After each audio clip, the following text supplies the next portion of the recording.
Bonjour à tous, je m'appelle Nicolas Roche, j'ai fondé le collectif voilà, qui a organisé cet événement. Vous voyez des gens sur scène, mais il y a plein de gens qui ont autant de savoir, savoir-faire, connaissances qui permettent l'organisation. Et du coup, je voudrais les remercier. Il y a Romina, que vous verrez juste après moi, Alfieri, Vanessa Vec, Eve Poyer-Catrin, Isabelle Radke, Laure Hansel, Mirabelle Pézier, Morgane, Anne Pichon, Florence, bien sûr, qui a aussi organisé, et puis les contributions aussi de Edith Planche, David Delsart et Alexandre Vasseur. Voilà, je crois qu'on peut les applaudir aussi. Pour... Je vais vous parler de design. Je vais vous parler un peu de son rapport avec les sciences. Je vais vous parler d'un design un peu particulier qui est du côté de la spéculation, de l'imagination. On va aussi, je vais rapidement vous présenter un peu ce qu'on fait dans le collectif, mais parce que c'est autant de manières. Ah oui. Non, non. Ce n'est pas ça que je vais faire. Vas-y, c'est autant de manières de peut-être de problématiser ce qui va se jouer dans le workshop. Euh, je vous présenterai après quelques exemples vers quoi donc, pardon, je vais vous présenter aussi les sujets du workshop qu'on va avoir pendant 2 jours et quelques exemples de design qui tendent comme ça à travailler sur ces mondes non humains. Et je terminerai par quelques ouvertures en termes de philosophie. Alors, d'abord, le design, c'est quoi? Et je vais mettre mon minuteur, pardon. Vous me dites ouais. Le design, c'est faire le dessin du dessin DE2SEIN.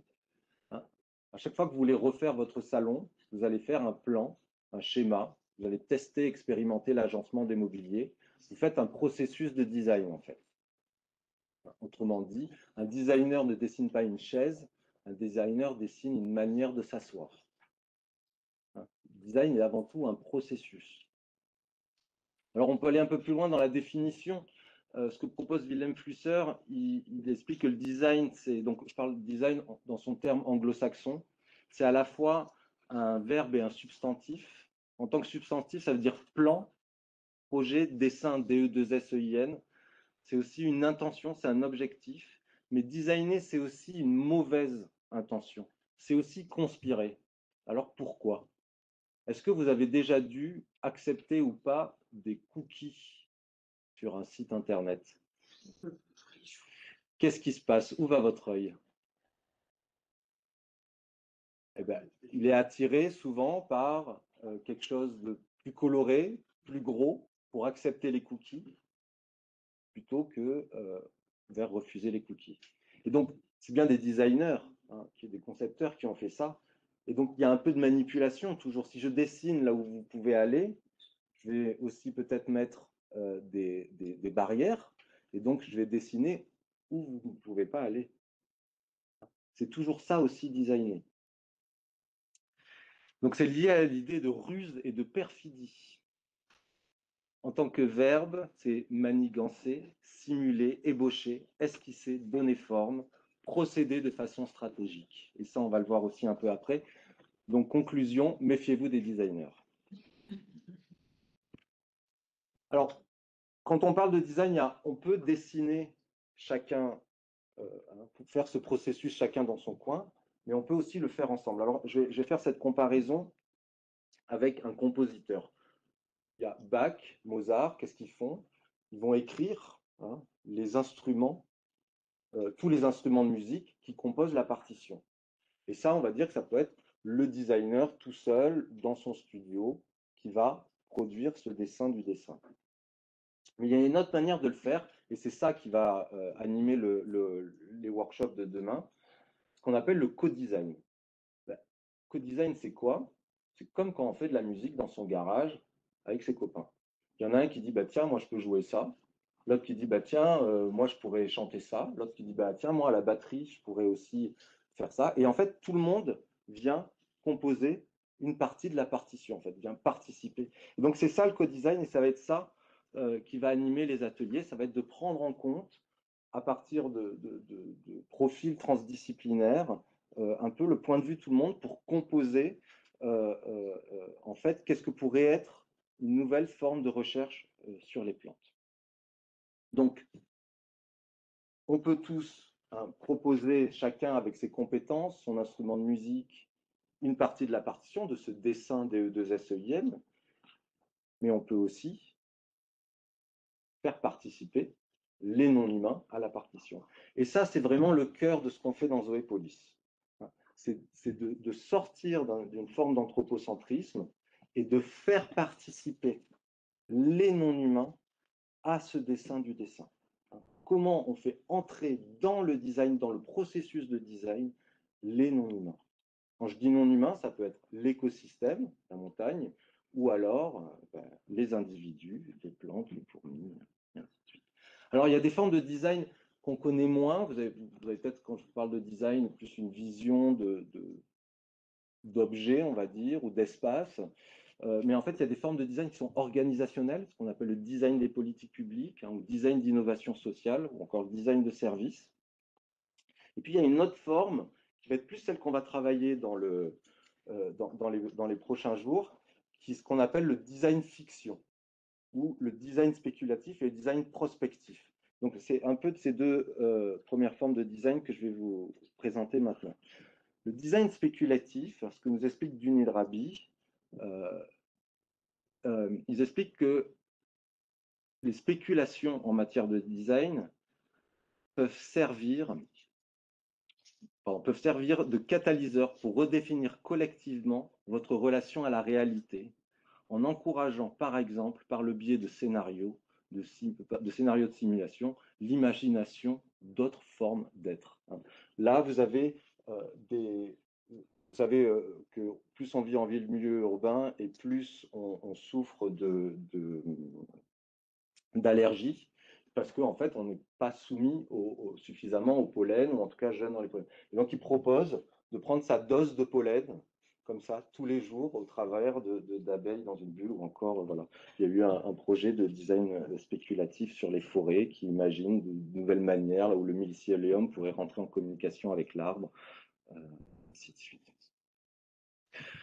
Et puis, il y a une autre forme de design qui est le design critique. Et ça, c'est Arturo Escobar qui l'explique. Le design critique est une pensée critique traduite dans la matérialité. Il s'agit de penser à travers le design plutôt qu'à travers les mots, et d'utiliser le langage et la structure du design pour impliquer les gens. Tout bon design critique offre une alternative à la façon dont sont les choses. Et on a parlé un peu avant qu'on avait besoin d'autres mots pour définir le monde des plantes. Mais du coup, là aussi, le design peut nous y aider. C'est-à-dire que par les formes graphiques, et on va le voir, ou par des objets, on peut traduire aussi des choses. On peut aller chercher d'autres manières de représenter, de penser les choses. Et ça va être ça aussi qui anime l'atelier des 2 prochains jours. Alors, du coup, un peu où ça se situe. Donc, nous, on va être plutôt dans le design spéculatif que critique. Où ça se situe, vous voyez, c'est un peu une nébuleuse des formes de design qui touche à l'art, qui touche au design fiction, qui touche, bien sûr, donc on va parler à la critique, aux enjeux du futur, à la stratégie, à la prospective et bien sûr à l'art, ou encore à la science-fiction. Alors, je vais vous présenter maintenant rapidement Zoépolis. Je vais passer très vite sur les axes de recherche. On pourra revenir aux questions si vous en avez. C'est fondé sur la lecture du contrat naturel, qui est de repenser un nouveau contrat avec la biosphère, en fait, avec la Terre. Et notamment en partant, et on va en reparler, sur nos interdépendances. Ce que dit Michel Serres, c'est nous dépendons de choses qui dépendent de nous. Nous dépendons du climat qui dépend de nous. Nous dépendons de la biodiversité qui dépend de nous. Nous dépendons des plantes qui aussi, vous savez, tendent à disparaître et dépendent de nous. Donc, il y a 5 axes de recherche. 3, on va dire, qui fonctionnent un peu en silo, bien sûr, qui se touchent, et 2 qui sont transversaux. Un et qui, vous allez voir, anime l'atelier de demain. Un sur la question de la médiation du vivant et un autre sur celui des imaginaires dont on vient aussi de parler. Alors le premier, c'est on reste anthropocentré, hein, l'usager final est toujours un humain, mais on va intégrer ce qu'on appelle les services écosystémiques, hein, les solutions fondées sur la nature, ou encore il y a une autre forme de design qu'on appelle le design biophile, c'est le fait que ces plantes aussi nous font du bien et biologiquement et psychologiquement, hein. On sait aujourd'hui que plus on végétalise l'urbanisme, et meilleure est la santé humaine et la santé psychologique, hein, psychique aussi.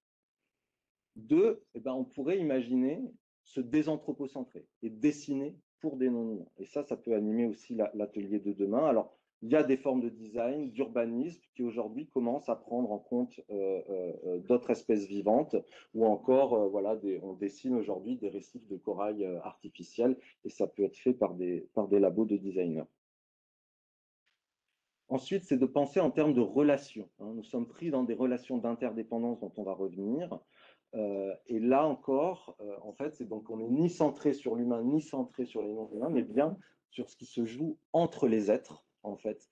Tout comme on dessine vos relations aux collectivités territoriales via des applications, des services de mobilité, eh bien, on pourrait dessiner vos relations à d'autres êtres vivants. Je suis désolé, je ne peux pas développer sur les projets, mais on viendra.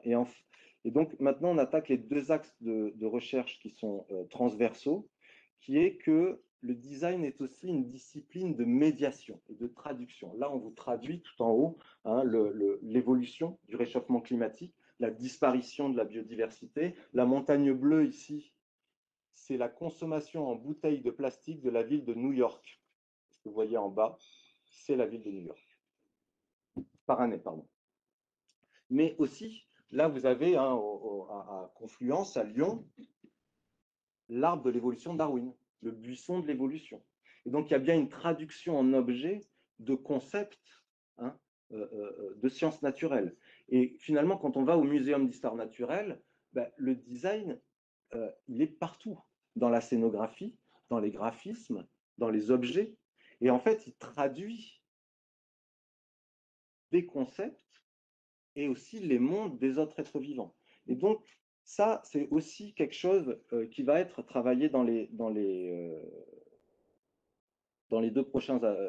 ces 2 prochains jours, qui va être de dire, mais comment on pourrait traduire, et je vous montrerai quelques exemples après. Je vais peut-être, on parlera du projet Florence après, mais ici, par exemple, vous avez une veilleuse qui est pluguée sur l'activité sismique de votre territoire.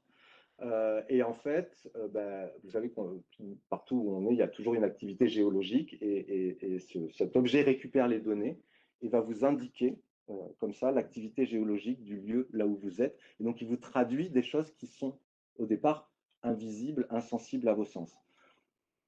Hein, le design a toujours cette capacité à rendre visible, sensible l'invisible.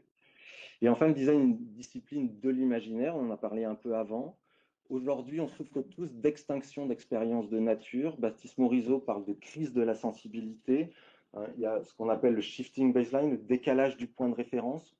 Vos grands-parents ne vous ont pas transmis l'état écologique que eux ont connu. Certains d'entre nous ici ont connu dans les années 80, peut-être encore 90, quand on traversait la France, on avait des insectes plein le pare-brise. Ben, aujourd'hui, vous ne connaissez pas, vous n'avez pas cette expérience de nature. On peut rouler plusieurs centaines de kilomètres sans insectes sur le pare-brise. Et donc, il y a tout un tas. Et puis aussi, pardon, plus on vit en milieu urbanisé et moins on est en contact avec la nature. Et donc, ces expériences de nature disparaissent à mesure de l'urbanisation et aussi de la numérisation de notre monde. On pourrait en parler longtemps. Et donc, ça engendre deux choses, ça.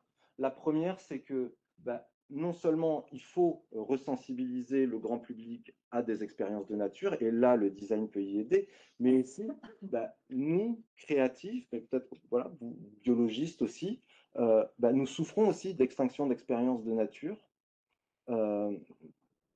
Et donc, il faut aussi travailler dans notre propre discipline, dans notre propre méthode, pour recréer des affects, des attachements et des imaginaires qui sont liés à notre rapport à la nature. J'en viens maintenant au workshop.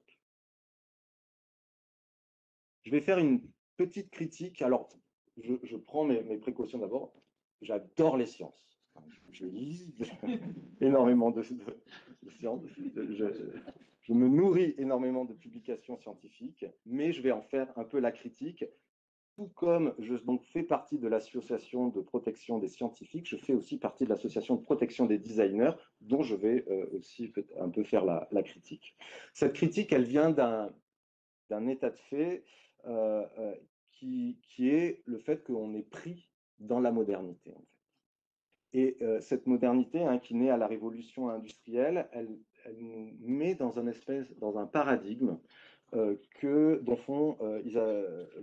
Isabelle Stenger et Didier Debès font la critique.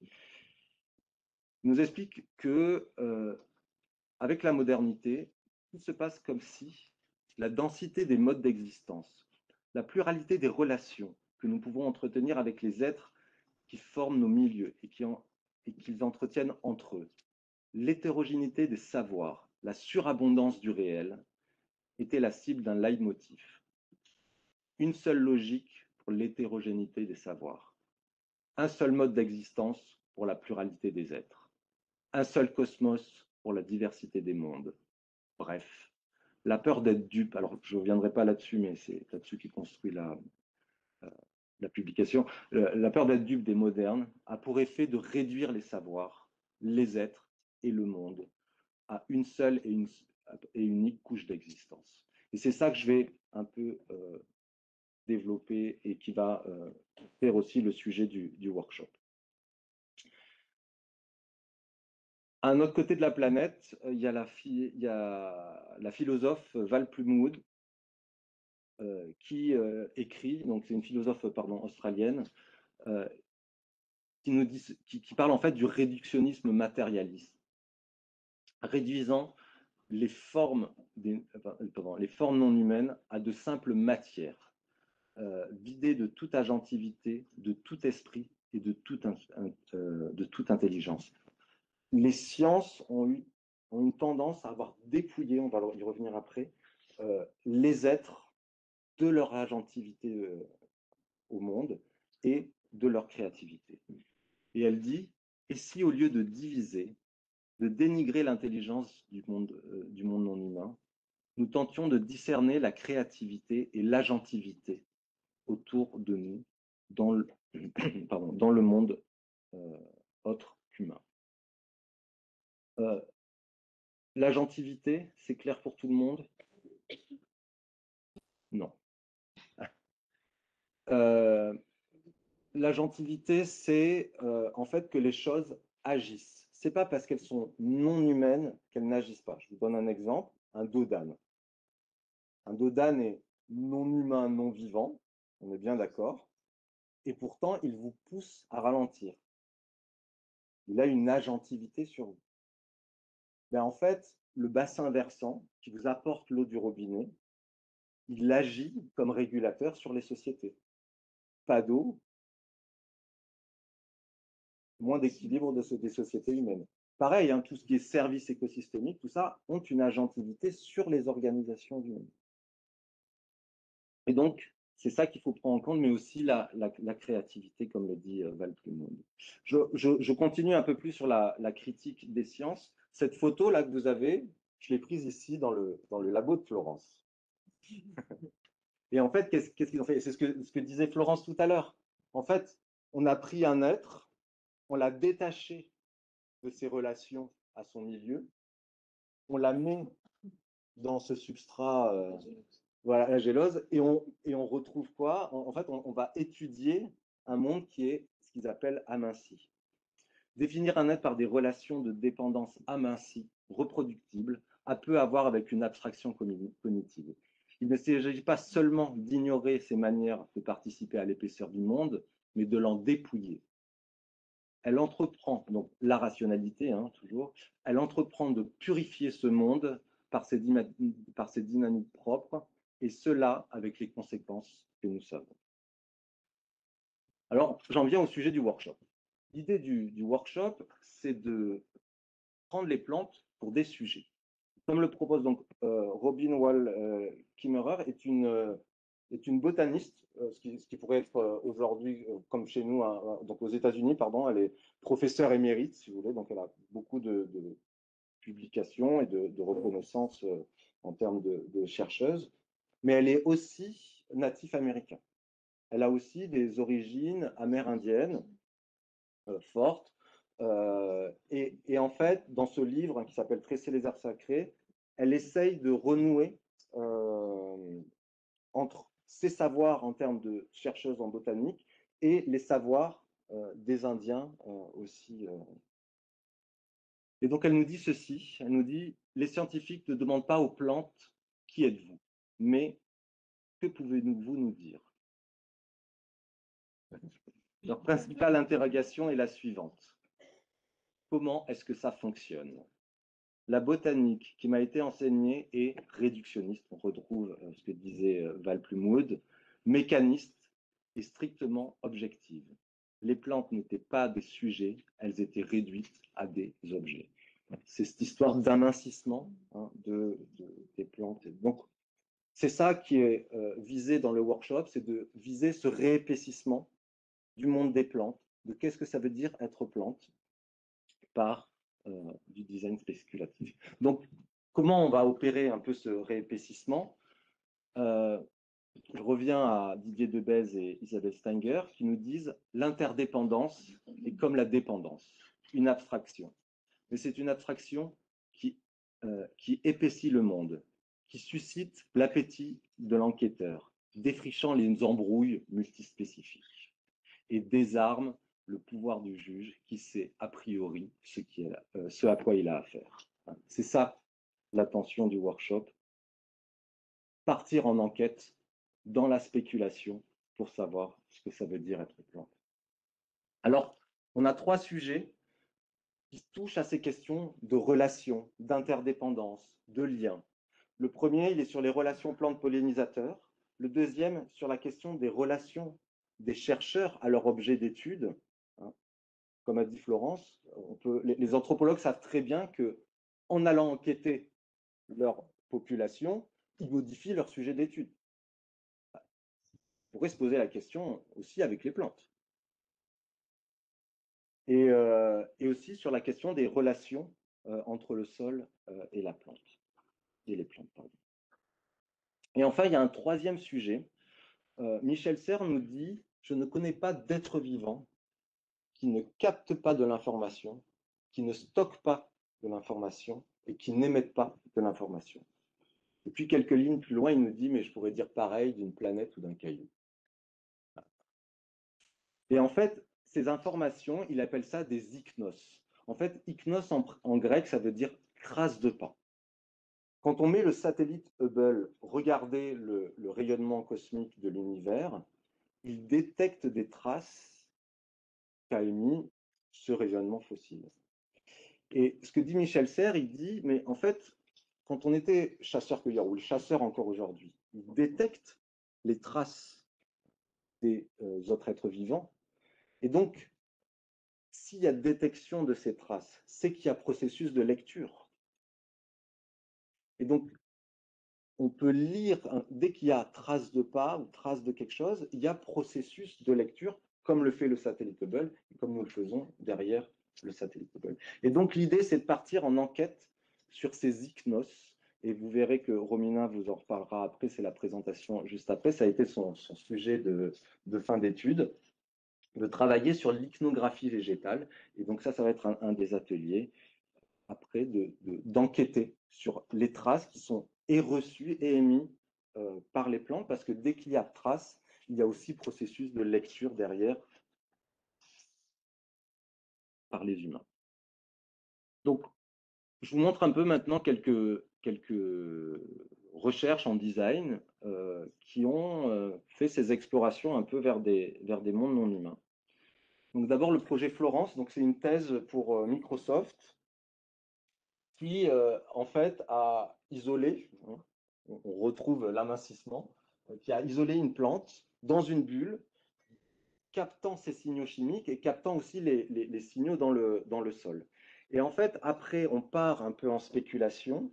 Donc là, ce que vous voyez, là, le petit ticket, c'est comme quand on imprime les tickets de caisse. Et en fait, ils ont spéculé sur les signaux chimiques et la plante écrit quelque chose pour communiquer avec la chercheuse. Et la chercheuse peut envoyer via son ordinateur des signaux à la plante pour lui répondre. Et donc, on est complètement, bien sûr, ce qui est écrit est complètement spéculatif, mais on se retrouve dans une relation voilà, entre un chercheur, enfin en tout cas un humain, et la plante, dans une relation de langage entre détection de signes et émission de signes. Terraforma de Frédéric Aitwati, Alexandra Aren et Axel Grégoire, qui en fait vont repenser la manière de représenter la biosphère. Elles ont appelé ça des cartographies spéculatives ou des cartographies potentielles. En fait, là, vous voyez une représentation du globe terrestre inversée. Ils ont mis, normalement, on a le noyau, la croûte, l'atmosphère, l'espace. Et là, ils ont mis au centre l'atmosphère. Ils ont retourné cette sphère. Et donc, vous avez toute l'atmosphère de la planète au centre. Et là, vous voyez, par exemple, un volcan qui émet l'atmosphère, qui émet dans l'atmosphère. Et donc, ils ont réinterprété complètement les manières de représenter le globe. Vous avez ici tout un tas c'est un bouquin qu'on pourra vous ramener pour ceux qui sont là demain, si vous voulez. Voilà, tout un tas de recherches spéculatives sur les manières de représenter la biosphère par de la médiation graphique. Thomas Pose, ici présent, voilà, donc je vais passer très vite dessus, mais il a fait cette recherche très intéressante. En fait, ils ont pris des cirques. Donc, pour ceux qui ne savent pas, c'est une mouche qui se prend pour une abeille. Semblant d'être une abeille. Et en fait, ils ont regardé les couleurs, les formes graphiques, le répertoire formel qu'elles survolaient le plus.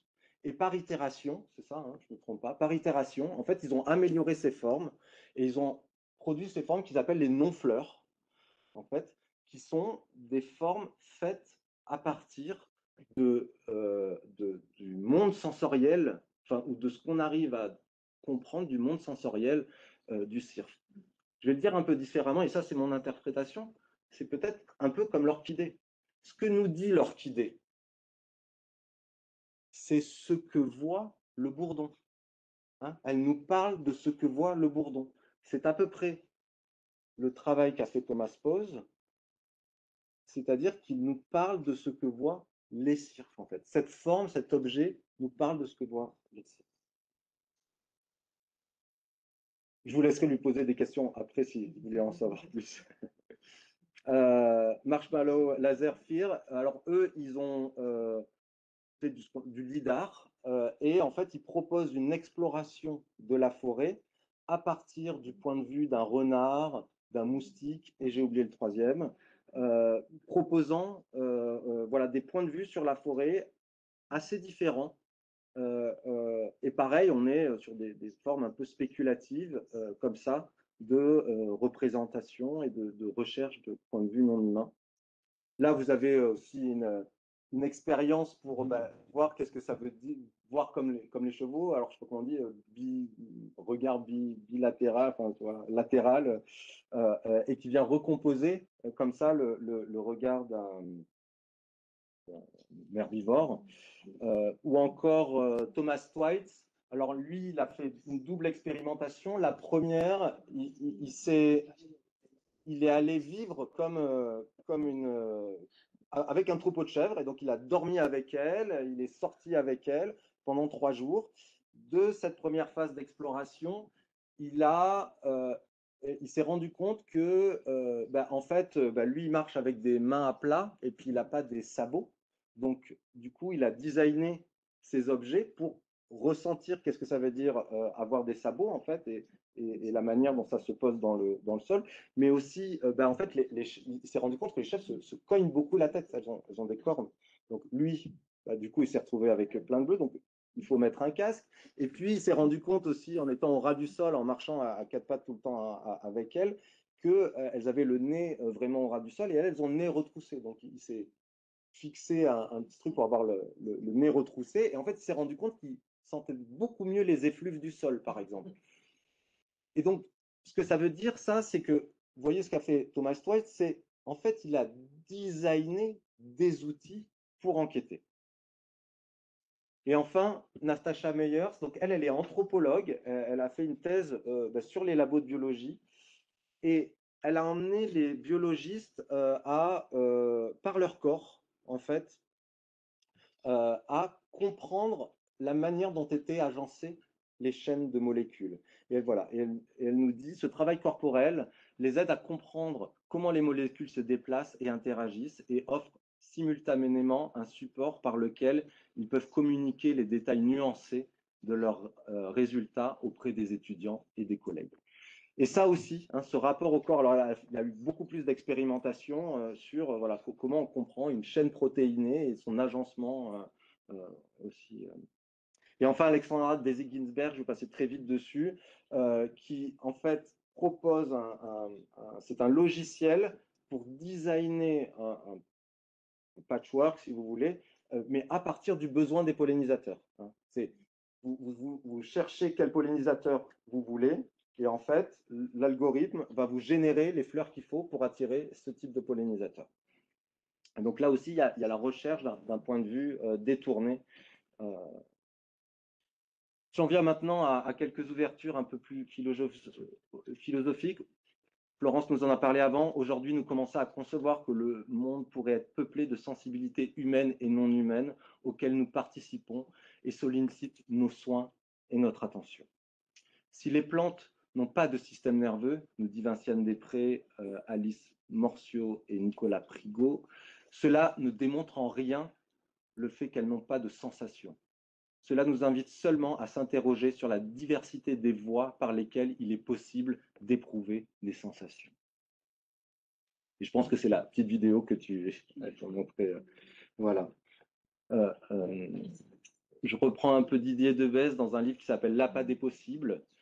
Il nous explique que les végétaux n'ont pas de percepts qui leur permettent de dire, de pointer, de manifester ou situer, où se situe exactement la lumière à l'origine des modifications de leur comportement. Pourtant, il y a bien une prise en compte, un sentir d'une variation du milieu, indubitablement, puisque la plante s'oriente vers la lumière. Et quelques pages plus loin, il nous dit « Le sentir est une activité présente d'intégration du passé ». Pour en préciser le sens, Whitehead utilise le terme technique de préhension. Il n'y a pas de différence essentielle de nature entre le terme sentir et préhender. Mais le second met en évidence un aspect important de l'activité de sentir. Le terme a comme origine première une activité cognitive, une opération de connaissance, le fait de saisir par l'intelligence quelque chose. Il y a préhension dans ce sens premier dès que l'intelligence fait sienne, intègre ou se saisit d'une proposition, d'une information sur le monde, d'un état de fait ou d'une théorie. L'intelligence préhende, c'est-à-dire qu'elle s'approprie quelque chose, un savoir qui lui était alors extérieur. Et peut-être que là, on a une ouverture. Alors, je sais que Valérie Chansigo reviendra sur la question des termes, et bien sûr, on en a parlé juste avant, le mot intelligence ne correspond probablement pas. Et peut-être que ce workshop peut être aussi s'accorder la liberté peut-être d'inventer des mots, d'inventer des nouvelles manières de décrire aussi entre nous. Donc, d'écrire par les mots, mais aussi d'écrire par les formes, d'écrire par le graphisme, d'écrire par les objets, comme a pu le faire Thomas Potts. J'en viens maintenant à la conclusion et je me réappuie sur l'article de Vinciane Després, Alice Morcio et Nicolas Prigaud. Ils nous disent ceci. Combien la sensation sur notre globe serait maigre et diffuse si la vie sensible des plantes était évacuée de l'existence. Quelle solitude pour la conscience qui traverserait les forêts sous la forme d'un daim ou d'autres quadrupèdes, pour celle qui voltigeraient autour des fleurs sous la forme de quelques insectes. N'est-ce pas dans un tel monde un sentir vivre qui serait appauvri par quantité d'êtres, Un monde où les plantes seraient sans vie affective ne serait pas le même monde. Il serait diminué, sans intérêt, dévitalisé, ce que savent, ce que savent pertinemment les daims et les insectes qui vivent avec elles. La question n'est pas seulement théorique, elle concerne directement nos manières d'habiter le monde et l'intimité des rapports que l'on peut espérer entretenir avec ce dernier. Merci. Ouais. Ah, il y a une question en ligne. C'est qu'elle est longue, alors je la lis avant d'abord pour être sûr d'avoir compris. Vous avez montré des exemples très technologiques, énergivores dans le design et la réalisation. Bien que des travaux très pauvres en matériaux nécessaires à leur création, je m'interroge sur la nécessité pour un travail de design sur les vivants, d'être aussi écologique dans une matérialité. Ah. Alors oui. Ouais. Alors, j'ai souvent cette discussion avec des biologistes ou des naturalistes. En fait, l'idée d'un design qui se centrerait, donc ça c'est de manière générale, hein, qui centrerait sur le vivant, il n'est pas de remplacer le naturel par l'artificiel. Par contre, donc bien sûr, il faut d'abord désartificialiser, si on peut, d'abord renaturer, végétaliser, réensauvager. Bien sûr que tout ça passe avant, mais il y a un moment, on ne peut pas déloger les gens non plus tout le temps, systématiquement, et rendre toute nos mondes anthropiques aux non-humains. Il va bien falloir qu'on habite et tout ça. Et donc, l'idée d'un design qui se centrerait sur le vivant, il est plutôt de se mettre à un moment là où on ne peut plus végétaliser, là où on ne peut plus renaturer, là où on ne peut plus. Et donc, à un moment, ben, sur le mur de notre maison, on peut toujours mettre un nichoir. On peut toujours faire du design peut-être pour des plantes, voilà. Et donc, c'est plutôt, il vient à ces endroits-là pour faire de l'habitabilité pour les non-humains à des endroits là où on ne peut pas, voilà, on ne peut pas renaturer le monde. Voilà. D'autres questions? Ouais. Je vous présente du coup Romina qui a fait son mémoire avec moi de fin d'année sur justement la question de l'ichnographie végétale.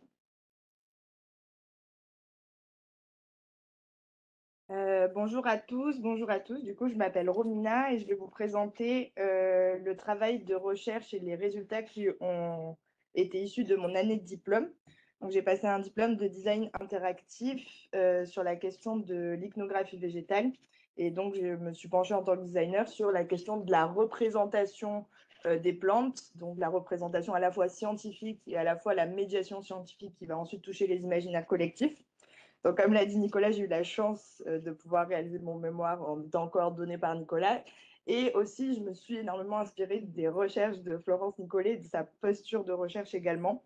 Donc là où on est en train de remettre un peu en question la façon dont on étudie le vivant et particulièrement les plantes, il est aussi important de repenser comment on représente ces plantes pour ne pas justement appauvrir l'image qu'on a d'elles, les considérations collectives qu'on a d'elles. Et finalement, sortir un petit peu de l'image de plante-objet qui peut exister. Donc, la notion d'ichnographie, comme l'a défini Nicolas avant moi, elle est issue des recherches sur le design des ichnos menées par Zoé Polis. Et c'est finalement une discipline qui vise à rendre visible, à manifester, à représenter les traces produites par les mondes vivants et inertes. Donc ici, dans ce cas-là, les traces produites par les végétaux. Et j'ai abordé la méthodologie d'une recherche-création, donc en itérant avec des projets de design. Et j'ai interrogé donc les différentes façons dont on pouvait rendre visible cette biosémiotique végétale. Donc cette biosémiotique qui désigne les systèmes de signes qui existent au sein des mondes vivants et au sein du monde des plantes, ainsi que leur signification. Donc, également, comme l'ont fait Florence et Nicolas, je ne serais peut-être pas toujours adaptée dans mon vocabulaire pour définir tout ce que je vais vous montrer, et ce qui pointe du doigt justement le besoin d'inventer des nouveaux mots, autant que le besoin de renouveler nos représentations. Alors, au cours de mon mémoire, j'ai établi un état de l'art que je vous présenterai très brièvement ici. Donc, comme on peut le voir sur l'écran, il existe dans les sciences du végétal, vraiment différentes disciplines qui abordent différents aspects de la vie végétale et du coup des supports qui à la fois des outils graphiques qui y sont liés. Donc, on peut voir des disciplines qui sont plutôt relatives à l'anatomie et qui se concentrent sur les caractéristiques plutôt physiques des plantes. Là où en phytosociologie, on va avoir des graphiques qui vont permettre d'étudier on va dire les interactions sociales et la compatibilité des plantes en fonction de leurs espèces, ou alors des interfaces assez complexes de data visualisation qui vont permettre finalement de pouvoir mesurer, étudier les interactions biochimiques. Et donc, à travers ce travail de veille et en me référant à certains ouvrages qui ont étudié la question de l'illustration scientifique, j'ai pu relever certains biais qui influencent la façon dont on peut représenter ces plantes. Parmi ces biais, comme on en a parlé précédemment, je peux citer la présence d'un fort anthropomorphisme, donc qui donne à voir les plantes et le monde sous le prisme de la compréhension humaine, en se référant à des référentiels qui ne sont pas adaptés pour parler de l'altérité végétale. Je peux aussi citer une forme de simplification et une rationalisation des plantes dans les illustrations qui sont isolées de leur comportement et représentées à un instant T, en étant appauvries du coup de la diversité de leur évolution morphologique en fonction des saisons et du temps, et ainsi de leur interaction sociale. On peut aussi constater qu'il y a une partie de la biologie qui se concentre beaucoup sur les propriétés mécaniques et qui donne à voir le monde comme une série de processus à la fois chimiques et physiques. Et le résultat de ces représentations, c'est une considération désenchantée et appauvrie des mondes naturels qui, du coup, ne met pas en avant tous les liens affectifs qui régissent les différents règnes. Ce constat montre donc un besoin de donner à voir les plantes selon des codes et des mots qui leur sont propres, qui sont à repenser, et qui placent finalement leurs propriétés sensorielles, comportementales et sociales au centre, plutôt que de les donner à voir comme de simples objets. Alors, pour ce faire et pour tenter d'y répondre, j'ai tenté de mettre en place une méthodologie d'iconographie, de représentation de l'altérité végétale, qui témoignerait du coup davantage de leur stature et de leur nature de sujet. Donc, j'ai adopté, comme je l'ai dit, la démarche d'une recherche-création en itérant autour de différentes expérimentations que je vais vous présenter. Et j'ai fait en sorte que cette méthodologie de recherche soit le plus possible transversale, en partant d'articles et de littérature scientifique, et en les croisant finalement avec les sciences sociales et beaucoup de lectures en philosophie ou en anthropologie, afin de resituer ces savoirs dans notre contexte. Et enfin, je leur ai donné une consistance, j'ai essayé de rendre visible tout ça, et on va dire d'illustrer, de représenter tout ça avec des médiums issus des arts et du design. Et en tant que designer interactif, du coup, ça répondait peut-être un peu aussi à la question qu'a eu Nicolas tout à l'heure, c'est que j'ai essayé finalement de placer l'outil numérique en fait au service de questions qui vont toucher à l'écologie, puisque dans tous les cas, l'outil numérique, il est là. Donc, autant l'orienter, on va dire, à des dessins plus soutenables.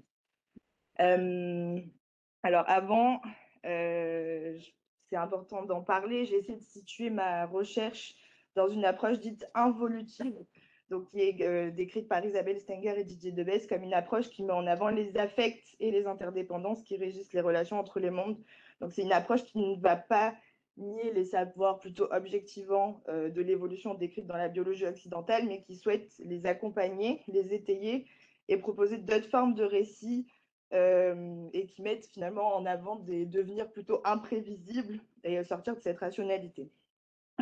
Donc, en ce sens, tout ce que je vais vous montrer, ça tend vers ce que, du coup, Vinciane Després appelle l'épaississement du monde, et ça vise à finalement déconstruire les croyances ancrées, les représentations ancrées qu'on peut avoir au sujet des plantes, de les déconstruire. Et en tant que designer, du coup, j'ai pu m'autoriser à faire des choses, n'étant pas scientifique, en m'inspirant des sciences et en ayant une forme de liberté, davantage de liberté. Donc, tout ça, ça a donné suite à cette question de recherche. Donc, comment exprimer l'altérité végétale par des modes de représentation iconographiques qui pourraient permettre la création d'imaginaires dits involutifs. Alors, ce que je vais vous montrer, ça n'est pas une réponse absolue, je n'ai absolument pas cette prétention-là. Par contre, ça peut être un exemple de ce que peut permettre justement le design et les arts sur la question du végétal. Le premier projet que j'ai mis en place, c'était une interface qui m'a servi un petit peu de point de départ et d'interface questionnante. Et ça m'a permis du coup d'interroger différentes notions qui m'ont marqué, qui ont animé mes recherches. Donc ici, c'est une interface qui propose de naviguer en se mettant à la première personne et finalement en naviguant à travers la perception de différentes entités. Donc ici, on peut voir une orchidée Miltonia comme nous, on peut l'apercevoir habituellement. Donc j'ai fait des itérations à partir de scans 3D. Du coup, ça m'a permis d'intégrer du réel dans un espace numérique et ensuite de pouvoir intervenir dessus. Et du coup, la particularité voilà, c'est que on peut naviguer dans ce que pourrait être la potentielle perception du pollinisateur sur cette même orchidée. Alors, bien entendu, il n'y a pas de réponse absolue. Je me suis aussi inspirée du travail de Thomas Poz ici pour ces itérations.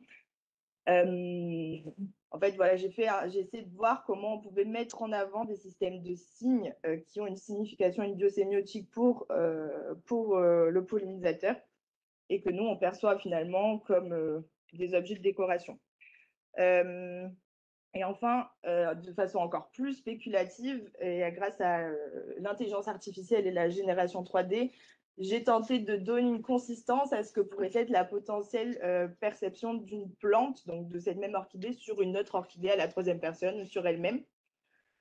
Et cette piste-là, bien que très très spéculative encore une fois, elle m'a permis d'ouvrir la piste suivante, et donc à me questionner sur la représentation de l'altérité de cet invisible.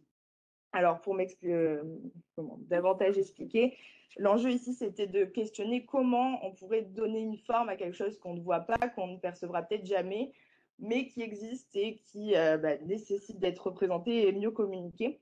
Alors, pour ce faire, du coup, j'ai utilisé des modèles, comme je l'ai dit, d'intelligence artificielle générative, parce qu'ils ont l'avantage finalement d'être assez récents, bien que dans quelques mois, ils vont être très performants.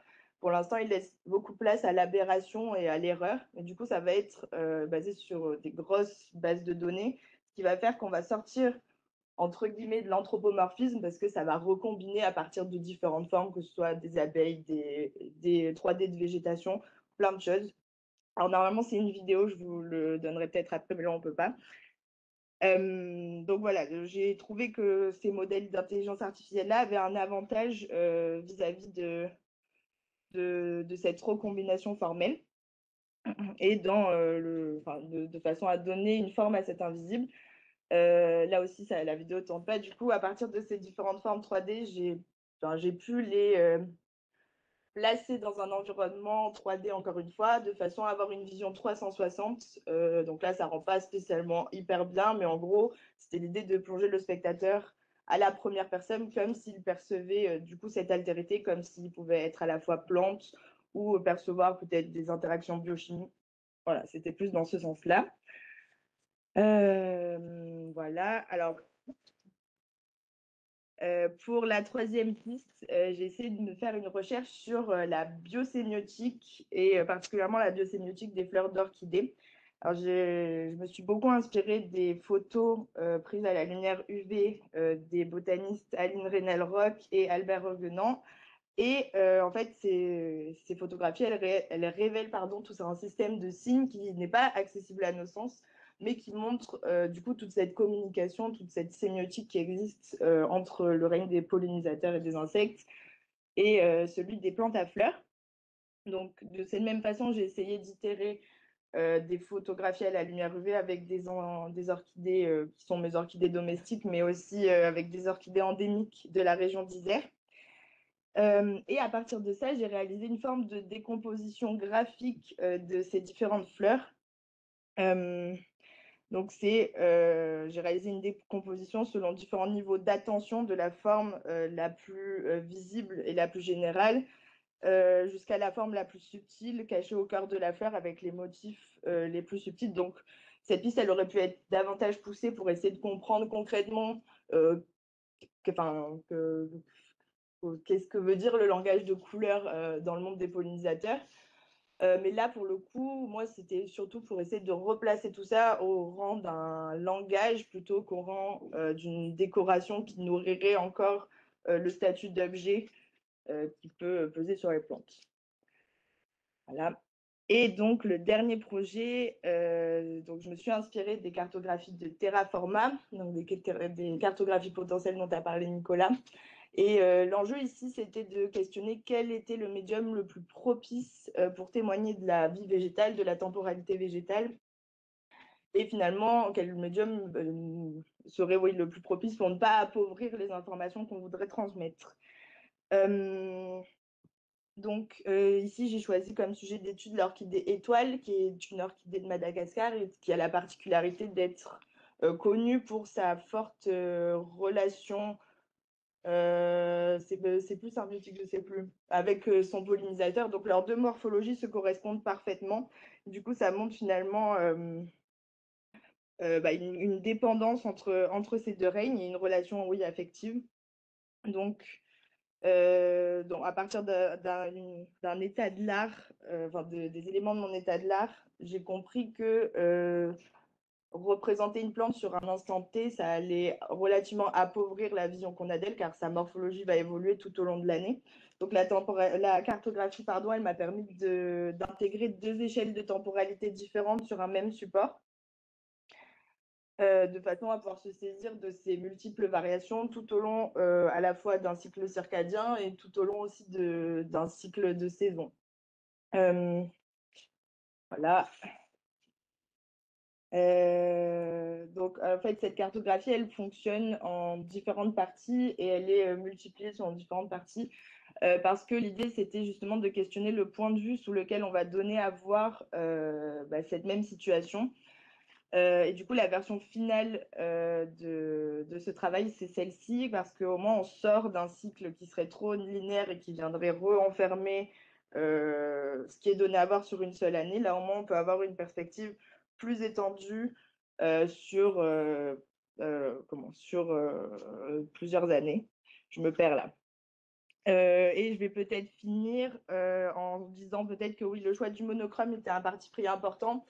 Parce que dans cette idée de pouvoir témoigner de l'ichnographie et témoigner de l'altérité, le système de signes ici et le travail graphique étaient importants parce que on va dire que l'enjeu était de témoigner par juste le trait, le dessin et le signe d'une idée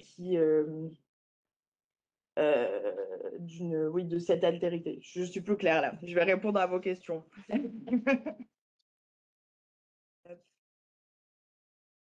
Merci.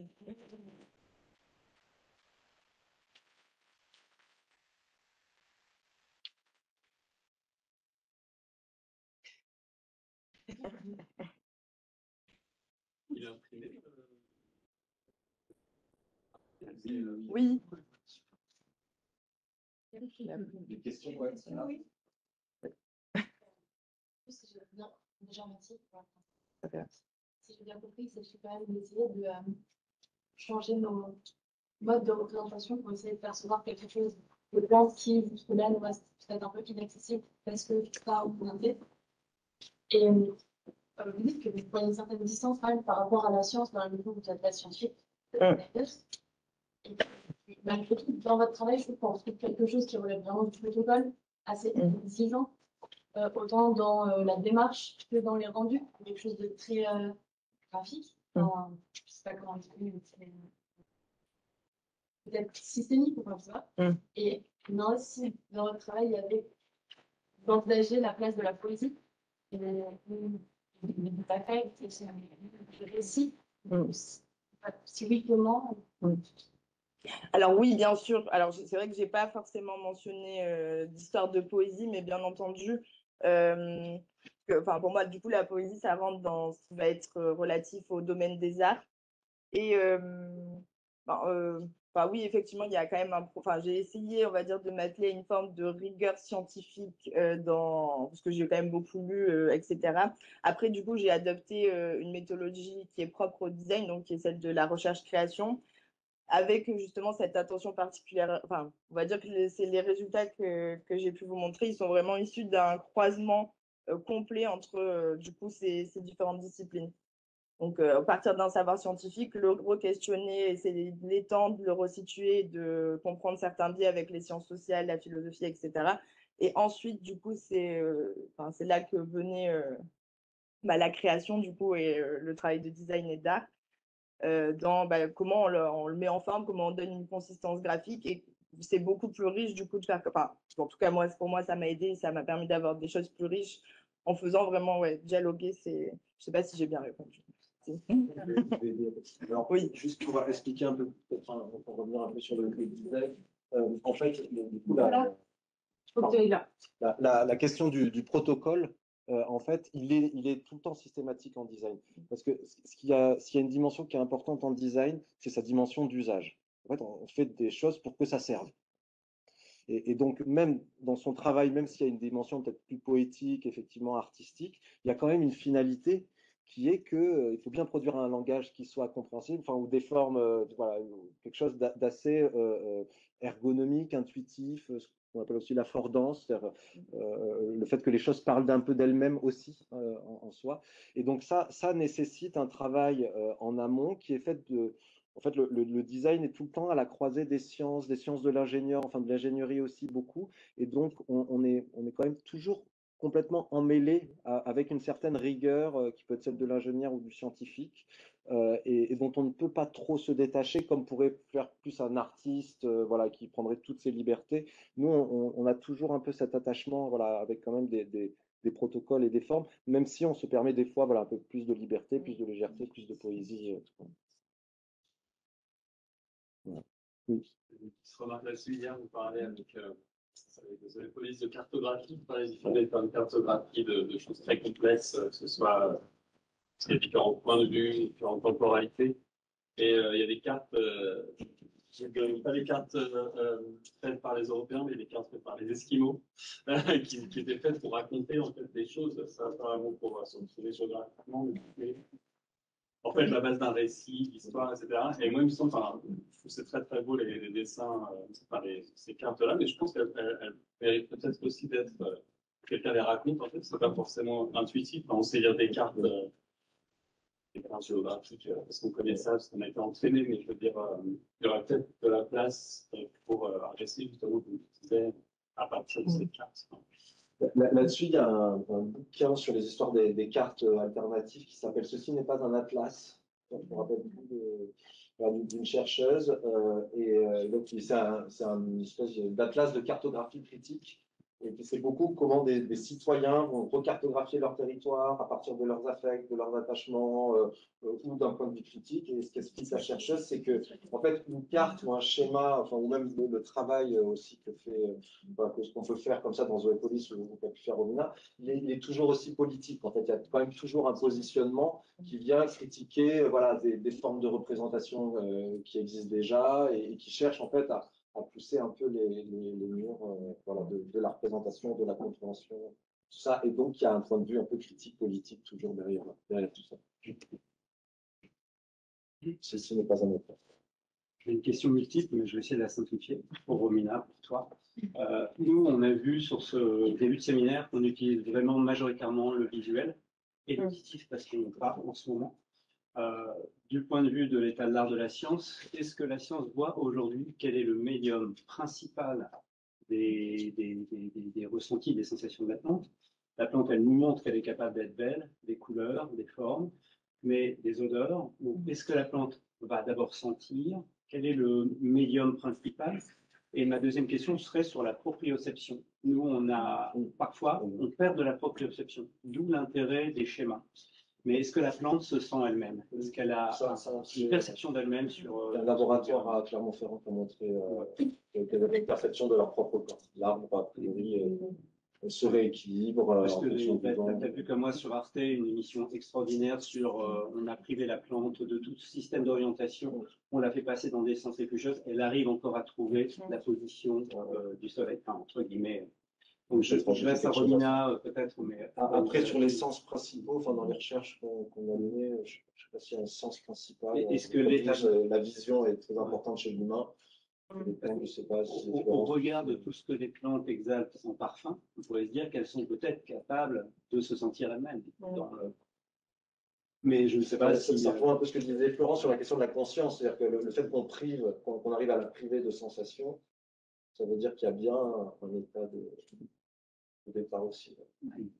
Moi, j'ai juste l'impression qu'en fait, c'est un peu comme nous, c'est-à-dire que tu vas avoir des perceptions qui vont être plutôt à distance. J'imagine par exemple que les vibrations, ça va être vraiment des signaux à très courte distance dans certaines situations, alors que finalement, quand on veut passer un message plus lointain, on va utiliser peut-être les mycorhizes et le signal aérien. J'ai l'impression que c'est des différents niveaux aussi en fonction des cibles et des distances et de comment on veut la diffuser avec quelle fiabilité. Donc j'imagine... Voilà, comme nous, peut-être on utilise le visuel, l'auditif. Enfin, je suppose qu'il y a probablement aussi. Sur l'interaction. Ouais. C'est la vision, c'est la perception. J'ai une question, je sais que c'est un sujet d'expérience, mais aussi intéressant, mais en fait, tout le travail qui est fait de documentation, je trouve ça super intéressant. On parlait de l'enjeu de rendre ça dans des travaux, puis enfin, les scientifiques différemment dans ce corps de métier. Moi, je me demande comment ça s'est accueilli avec le formalisme d'une recherche scientifique. Comment on peut intégrer des représentations dans un article de publication pour amener autre chose qu'une représentation textuelle au sein même du corps de la recherche. Justement, c'est ces rapprochements, voilà, design science qui visent à pousser les systèmes de représentation. Et comme on disait, voilà, on a non seulement un problème de langage, mais là, si je revenais un peu sur ce que je vais montrer, on a aussi des problèmes de représentation, et ces problèmes de représentation, en fait, produisent des formes d'imagination aussi. En fait, il y a un aller-retour aussi de la représentation sur nos processus cognitifs, et donc, du coup, changer la représentation. Et c'est ça, en fait, qui est visé dans la première phase un peu du workshop demain, qui va être de forcer les manières de représenter voilà, sur les formes, au-delà des mots, au-delà du langage, bien sûr, pour nous forcer à penser différemment, en fait. Et voilà, dans la finalité sera, on espère, de trouver de nouvelles manières de faire de la recherche épaissie. Comment ce sera accepté? Voilà. Ça, c'est un autre travail. Ça sera un travail de fou. Dans la data visualisation, je pense qu'en retravaillant d'école vraiment logicielle, mais en partant de vrais processus de captation, enfin voilà, là c'est sûr, moi je me suis permis des grandes libertés, ça va être difficilement intégrable en laboratoire, c'est plutôt, on va dire, ouais, sur ces questions de représentation, d'imaginaire et de médiation. Mais après, je pense qu'avec une collaboration plus précise, partir sur de la data vis, c'est pas du tout impossible, je pense. Voilà. Enfin, en tout cas, ce sera intéressant. La théorie des candidats va poursuivre ces travaux l'an prochain. Oui.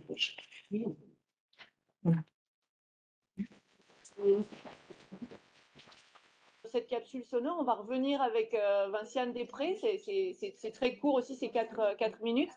Par contre, je voulais vous proposer de faire un petit exercice qui est d'imaginer, en fait, là on parle de pensée plante.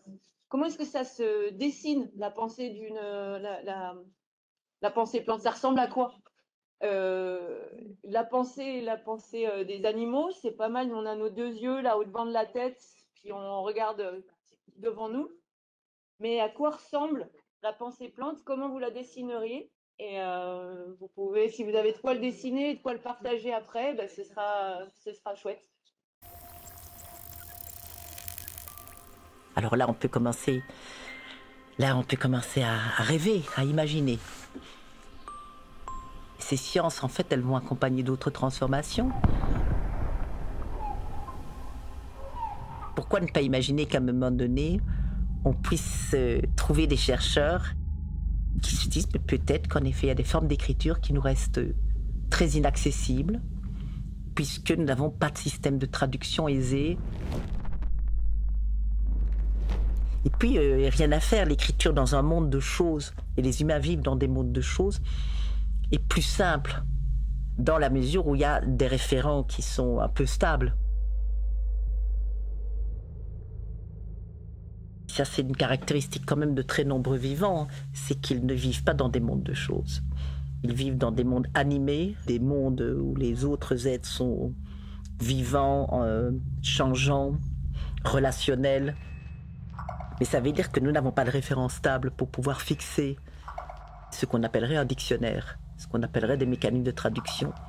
Mais pourquoi ne pas imaginer qu'on commencerait très simplement par voir de l'écriture dans les glyphes, mais peut-être des écritures qui seraient des écritures de l'ordre de raconter des voyages, raconter des affects, raconter des connexions, raconter...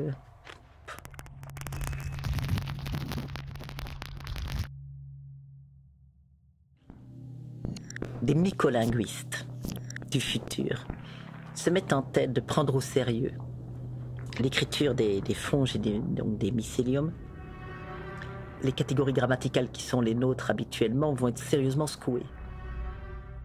Imaginez des façons de parler qui sont aux antipodes des nôtres, mais dont certaines cultures pourraient nous donner l'intuition. Le fait que je fasse référence à Kimmerer ici, par exemple, on me dit tiens, c'est peut-être là où l'anthropologie, cette science qui fait de la diversité des mondes son idéal. Peut-être que c'est de ce côté-là qu'il faudra aller chercher. La mycolinguistique serait une branche de cette science qu'avait inventée, imaginée l'autrice de science-fiction Ursula Le Guin, la thérolinguistique, l'étude des littératures sauvages. Peut-être que la première chose, évidemment, c'est que le verbe être pourrait n'exister que sous certaines formes, mais en tout cas pas sous la forme de notre ontologie à nous qui en effet stabilise les choses. Je peux imaginer spéculer juste avec une espèce de jubilation enfantine. Je peux imaginer que les mycéliums écrivent, qu'un jour des scientifiques donc puissent se donner comme tâche d'essayer de les traduire. Qu'est-ce qu'ils ont à nous dire ou qu'est-ce qu'ils ont à nous apprendre d'eux plutôt. Lâcher la bride à l'imagination. Mais si on est un tout petit peu plus raisonnable, on doit bien se dire qu'il y a peut-être une mise en échec probable de cette tentative de traduction, dans la mesure où peut-être que chaque verbe changerait de signification selon les contextes d'écriture.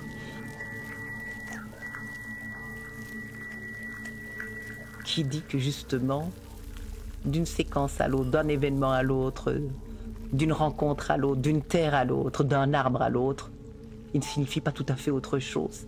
Et donc on aurait une langue où chaque fois qu'un mot est prononcé, il est prononcé dans cette signification-là, à ce moment-là, et quand il sera reprononcé, il n'aura plus rien à voir avec la première énonciation. Et donc une langue qui se multiplie d'une certaine manière, où chaque terme peut signifier une quantité invraisemblable de choses qui sont inventées chaque fois. Donc une langue quasi infinie. D'utiliser un même terme, une même écriture, pourrait en effet rendre cette langue totalement incompréhensible pour nous. C'est peut-être ça qui arrive d'ailleurs. C'est peut-être pour ça que ces langues sont tellement incompréhensibles. C'est peut-être en effet parce qu'elles ont renoncé à la tentation de stabiliser le réel.